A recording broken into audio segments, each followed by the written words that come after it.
আপনার কাছে আমি শুরুয়াত করিয়া আমি ভিক্ষা চাই না, আমার ভাই বিচার ইনশাআল্লাহ এগুলো এগুলো গতকাল আমার বাইরে নির্মমভাবে ছয়জনে মিলে হত্যা করা হয়েছে, জানো আমার ভাই কোনো জড়িত আছিল না। আমার ভাই মামুনের লোকে কাটাকাটি লাগিয়া তার লোকে সমস্যা আছিল। আমার ভাই আসলা না কাটিয়ে যন্ত্রণে উপায় দিয়ে যাই না, হাঁটি হাঁটি আমার বাইরে আটা তৈয়া মারছে, যারা মারছে তারা ফাঁসি যায়।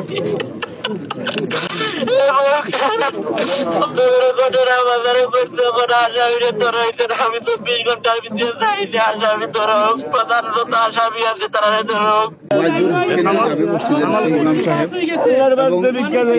বাংলাদেশ জাতীয়তাবাদী দলের পক্ষ থেকে আমরা সবাই আপনাদেরকে সর্বাত্মক সহযোগিতা করব এইটার সুস্থ বিচারের জন্য। যারা অশান্তি সৃষ্টি করেছে তাদের কাউকে ছাড় দেওয়া হবে না। আমি আমার এমপি মহোদয়ের কাছে এবং প্রশাসনের কাছে দৌড় জানাবো, যারা এই ধরনের হত্যাকাণ্ডের সাথে জড়িত ছিল তাদের প্রত্যেককেই যেন আইনের আওতায় এনে সুষ্ঠু বিচার করা হয়। আপনারা প্রত্যেকে দোয়া করতা, তা আল্লাহ জান্নাতুল ফেরদৌস দান করত। আমি তার একদিন আগেও এই বালাগঞ্জে আমি দেখেছি, তো তার এই নির্মম হত্যা এবং আমি প্রশাসনের যারা কর্মকর্তা আছেন তাদের প্রতিও আমাদের আহ্বান থাকবে যে এটা সঠিক তদন্তের মাধ্যমে তার সুবিচার যেন পায় এবং আল্লাহ তাআলা তাকে যেন জান্নাত দান করেন এবং আমাদের তার ফ্যামিলিকে আল্লাহ তাআলা যেন ধৈর্য ধারণ করার শক্তি দেন এবং ভবিষ্যতে যাতে এই এলাকায় এই ধরনের অপ্রীতিকর ঘটনা না ঘটে সেই জন্য আমি সবাইকে সচেতন এবং এই কমিউনিটি একে অন্যকে সহযোগিতা করার আহ্বান জানাচ্ছি। আমার পক্ষ থেকে আমিও এই বিষয়ে আমি কন্ডেম জানাই, নিন্দা জানাই, প্রতিবাদ জানাই। মহান আল্লাহ সর্বশক্তিমান আল্লাহ আমাদের সকলের সহায়। আসসালামু আলাইকুম ওয়া রাহমাতুল্লাহি ওয়া বারাকাতুহু। যিনি মারা গেছেন তার রুহের মাগফিরাত কামনা করতেছি। আসলে এখানে আসলে বলার কিছু নাই, শোকাহত পরিবারের প্রতি আমাদের সান্ত্বনা থাকবে এবং প্রশাসনের পক্ষ থেকে ইউনূস স্যারের পক্ষ থেকে আমি এসেছি, সর্বোচ্চ সহায়তা থাকবে। আসলে আমরা সবাই মর্মাহত, আমাদের এলাকার ছেলে, আমাদের এলাকার সন্তান, আমাদের সহকর্মী, সহযোদ্ধা, প্রতিবেশী হিসাবে আমরা বিভিন্নভাবে ব্যথিত।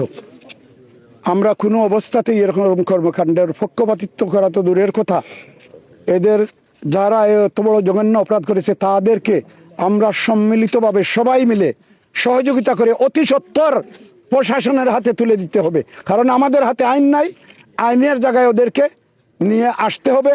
এর জন্য আমি সবার সহযোগিতা চাই। বাংলাদেশ জাতীয়তাবাদী দলের পক্ষ থেকে আমরা সবাই আপনাদেরকে সর্বাত্মক সহযোগিতা করব এইটার সুস্থ বিচারের জন্য। আমাদের বোয়ালজুর ইউনিয়নে এই ধরনের কোনোদিন ঘটে নাই। আমি প্রশাসনের কাছে জোর দাবি জানাইমু যে প্রকৃত যে দোষী সাব্যস্ত, তারা দোষী সাব্যস্ত করিয়া এই ধরনের না ঘটে। আর এই বাচ্চাগু আপনারা প্রত্যেকে দোয়া করতা, তা আল্লাহ জান্নাতুল ফেরদৌস দান করত। যারা অশান্তি সৃষ্টি করেছে তাদের কাউকে ছাড় দেওয়া হবে না। আমরা এখানে আমাদের সিলেট 3 আসনের মাননীয় সংসদ সদস্য এখানে উপস্থিত রয়েছেন। উনি অত্যন্ত এই পালাগঞ্জ, দক্ষিণ সুরমা, ফেঞ্চিগঞ্জের প্রত্যেকটা মানুষের আমানত দিয়ে উনি নির্বাচিত হয়েছেন। সুতরাং এই যেভাবে গতকালকে যে হত্যাকাণ্ড সংঘটিত করা হয়েছে, আমরা জানি এর আগেই এরা আরো হত্যাকাণ্ড সংঘটিত করেছিল।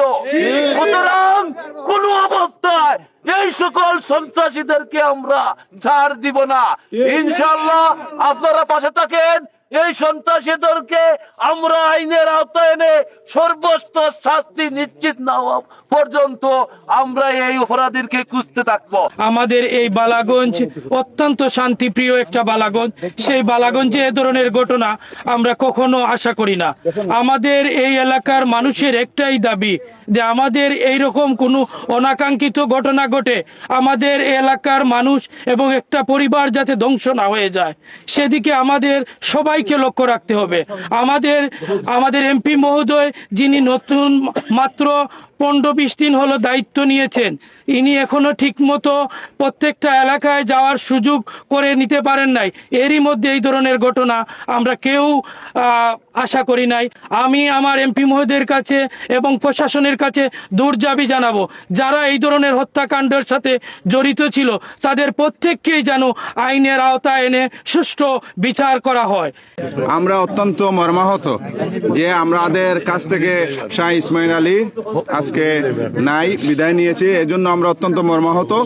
তার এই হত্যাকাণ্ডের সাথে যারা জড়িত তাদেরকে আইনের আওতায় এনে অতি সত্বর যাতে দৃষ্টান্তমূলক শাস্তির ব্যবস্থা করা হয়। শুধু আমার এমপি মহোদয়ের দৃষ্টি আকর্ষণ করবো, ইসমাইল আমার বালাগঞ্জ ইউনিয়নের জাতীয়তাবাদী ছাত্র দলের একজন কর্মী, তাকে যেভাবে হত্যা করা হয়েছে, আপনার মাধ্যমে এই হত্যার পুরা একটা